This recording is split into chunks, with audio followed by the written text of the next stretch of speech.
Hello everybody, good evening and welcome back to my YouTube channel. I hope you all are fit and fine, right? वैसे भी हंसते रहिए, मस्त रहिए, मुस्कुराते रहिए.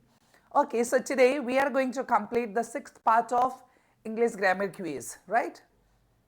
हम लोगों ने 1 से लेकर 50 तक किया है and we have divided 10 questions per day और ये भी चलेगा, ठीक है?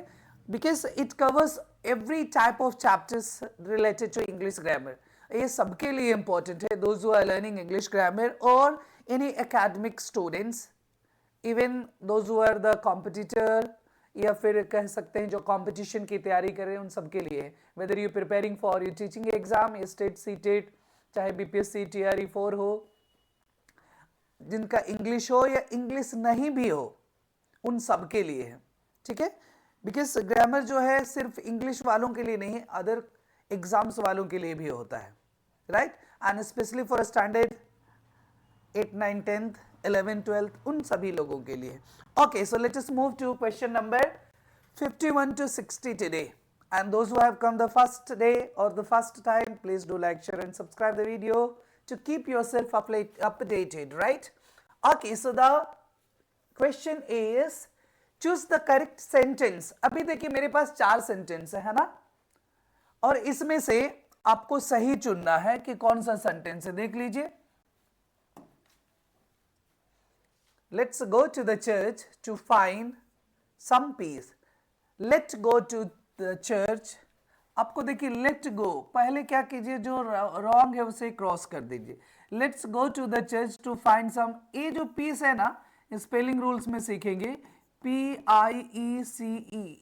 इस पीस को बोलते हैं टुकड़ा, पीस ऑफ केक बोल सकते हैं. ये क्या है? टुकड़ा है. तो हम टुकड़े के लिए चर्च में नहीं जा रहे हैं, हम लोग शांति के लिए जा रहे हैं. Let's go to the church to find at peace भी नहीं, तो करेक्ट आंसर हमारा क्या हो गया? A. Let's go to the church to find some peace. ठीक है, तो हम लोग शांति के लिए कहां चले? चर्च चले. Okay, next we have question number 52. Everybody dash living now. सभी लोग अभी जा रहे हैं, है ना? जाना को क्या बोलते हैं? लिविंग. किसी जगह को छोड़कर जा रहे हैं, दैट्स लिविंग. सो अब देखिए, एवरीबडी सबको पता है क्या है? सिंगुलर, सिंगुलर सब्जेक्ट, और सिंगुलर सब्जेक्ट के साथ क्या आ जाएगा? सिंगुलर वर्ब आ जाएगा, है ना? तो आर सिंगुलर नहीं है, बाकी सभी तीनों सिंगुलर है. इज भी है, एम भी है एंड वाज भी है. जब अभी नाउ की बात हो रही, इट इज प्रेजेंट, तो वाज का कोई जरूरत नहीं है. And everybody does not require am. So what is the correct answer? Is everybody is living now. Okay, next we have 53. What type of sentence is this? देखिए, this is related to आपका sentence पढ़े होंगे. पुराने English grammar में 5 types of sentences दिए हैं और अभी मॉडर्न में दिए हुए हैं 4. ठीक है, जिसमें एक्सक्लामेटरी और ऑप्टेटिव अलग अलग पहले में. अभी सिंपल है, जहां आप एक्सक्लामेशन मार्क देख लिए समझ जाते क्या है एक्सक्लामेटरी सेंटेंस. तो आ जाइए ऑप्शन नंबर सी, एक्सक्लामेटरी. चलिए, सच में आसान था नहीं? Okay, next. And make sure you should score 10 out of 10. किसी में दिक्कत हो तो कृपया कमेंट बॉक्स में जरूर क्वेश्चन टाइप करके सेंड कीजिए, ठीक है? So that I may come with the easy explanation. Okay, next we have 54. The country lies there's those mountains that you can see, not your, that you can see from here. The country lies, यानी हम उस देश की बात कर रहे हैं जो पहाड़ों के उस पार है, और that you can see from here कह रहे हैं कि मतलब थोड़ी बहुत दिख सकते हैं, पहाड़ों के उस पार है ना? दिखने में दिक्कत, उतना नजदीक नहीं है. तो पहाड़ों के पार के लिए हम लोग क्या लगाएंगे? अगेंस्ट, बीनीथ, बिलो नहीं लगाएंगे. क्या लगाएंगे? Beyond. What is this? Beyond. The country lies beyond those mountains that you can see from here. अब इसमें देखिए कि बियॉन्ड अक्रॉस रहता तो फिर मुझे अलग से एक्सप्लेनेशन की जरूरत पड़ती. ठीक है? Okay, next we have they are proud winners. Choose the adjective. Adjective you might have studied that qualifies noun and pronoun. तो लास्ट में क्या है? Winners. ये आपका क्या हो गया? Noun. और नाउन के पहले हमारे पास क्या है? Adjective. What is that? Proud. Then okay, next we have question number 56. Does a mother not love her child? क्या मां अपने बच्चा को प्यार नहीं करती है ना? सिंपल प्रेजेंट टेंस है. अब क्या कहते हैं? Choose the correct assertive sentence. Assertive types of sentence में पढ़े होंगे. पहला जो होता है ना, डिक्लेरेटिव, असर्टिव, स्टेटमेंट एक ही है ना? तो इंट्रोगेटिव से, क्वेश्चन मार्क से हटा करके किस में लाना है? असर्टिव. तो डज को पहले तो हटा दीजिए और आ जाइए अ मदर, और डज के जगह पे जो नोट लव है क्या हो जाएगा? Loves. Simple present, subject plus V5. Where is that? Look at, a mother loves her child not. यहां नोट लगाने की जरूरत था ही नहीं. A mother loves her child, option number B. इसमें क्या देखिए, लव्स हर गलत, लव्स हर चाइल्ड ऐसा वर्ब से शुरू नहीं होने का है. So mother loves her child, मां अपने बच्चे को प्यार करती है. Assertive sentence. Okay, next we have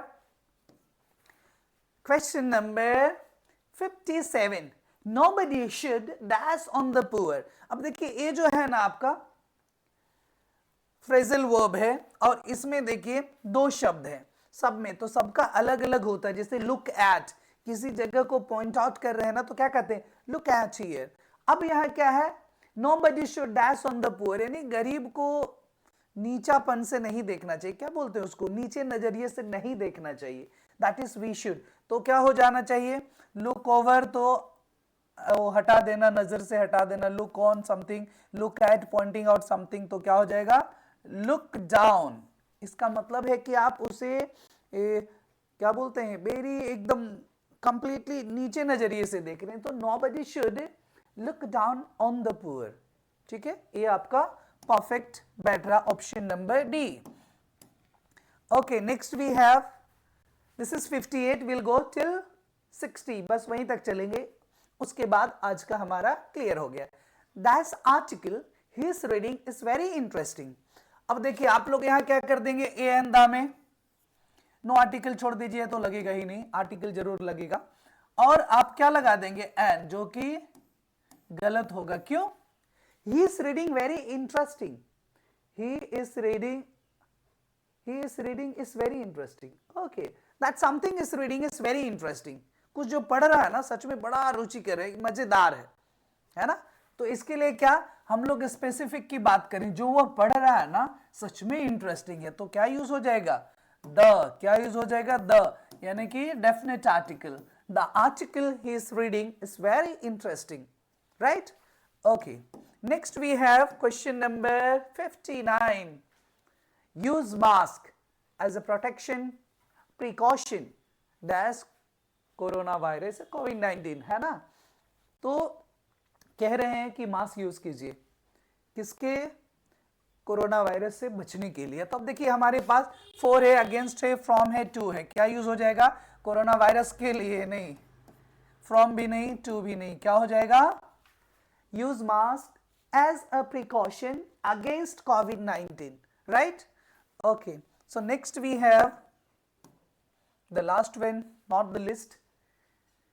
These days Ram does his homework quite often.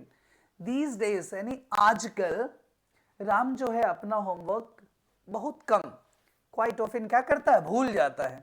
तो भूल जाता है तो राम के बाद डायरेक्टली V3 का कोई काम है? पास्ट टेंस तभी होता है जब these days नहीं रहता, और फॉरगेट कट कोई चांस ही नहीं है. Ram is a singular subject, इसके साथ क्या चाहिए? Singular verb. तो हो जाएगा आपका forgets. Ram forgets. These days Ram forgets his homework very often. सच में quite often वो भूल जाता है. आप भी भूल जाते होंगे आजकल, है ना? चलिए, okay, so this was for today. I hope this will be very beneficial for you, है ना? सच में होने वाला. सो प्लीज अपना कमेंट, अपना कहीं पे आपको डाउट है, यदि 10 में 10 स्कोर है तो आप वो भी कह दीजिए आज स्कोर 10 आउट ऑफ 10, ताकि मैं और भी डिफिकल्ट क्वेश्चन ला सकूं, है ना? और कहीं दिक्कत है तो जरूर मुझे कमेंट करके बताइए. See you everybody, all the best for your future.